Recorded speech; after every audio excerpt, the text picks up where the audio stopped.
This is my presentation for my Critical Task 1, my TESOL course.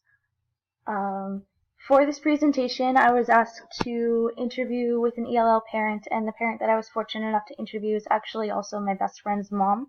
Her name is America. I've always just kind of admired her independence and her can-do attitude. It was such a pleasure to interview with her. So, America came here from Honduras when she was 23 years old. She came with her husband and her two very, very small children. And her husband had been to America before, so he kind of knew the opportunities that he had here. But she was really nervous because she was leaving all of her family behind and she couldn't really speak English. So she didn't really know what she was going to do.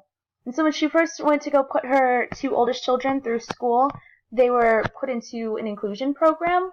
So they were encouraged not to speak Spanish at school and only focus on learning English. So now they're both older, both about 30 years old. Neither of them really know much Spanish, even though it was their first language. So America is also kind of interested in improving on her English skills because she's an accountant, so she works with numbers. So it doesn't always require her to be incredibly proficient in English. And so that's something that she wanted to work on. So I included some resources about that.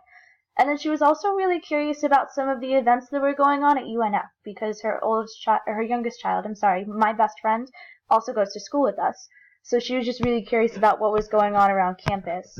And she said that when she was first putting her oldest children through school, if there was anything that she really didn't understand, she would go and look it up, which could be a little dangerous because, looking things up on the internet doesn't always give accurate information.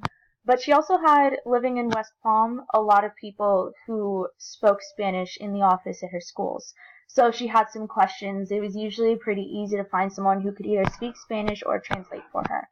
So she didn't really have too many problems getting the kids through school. It was a lot different than Honduras, obviously, but she didn't really have too many issues. Any issues she really had, she kind of tried to figure out on her own.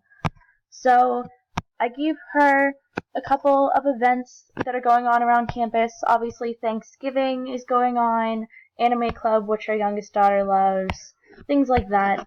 And then I clarified that, translated the clarification to Spanish. All of my translations were done using Google Translate, so I can't make any promises as far as grammatically correct work, but I did the best I could. The resources that I gave her were more geared toward improving her English language skills. Like the Palm Beach County Library has a program to improve English language, and so does the University of North Dakota. And then we have some resources here at Creekwood, some people who speak Spanish in the main office. And speaking of Creekwood, the form that I decided to include was also a copy of our lease. This is just the first page of the lease that I then translated into Spanish, just for the sake of not keeping this project 14 pages long. So I will be including the full lease when I give her the resource packet, but I didn't feel the need to include the entire thing in the presentation. So that's a brief summary of my interview with America. I was super excited to be given the opportunity. Like I said, I've always admired her, so it was just a great opportunity, and I learned a whole lot that I didn't know. And so did my best friend, for that matter.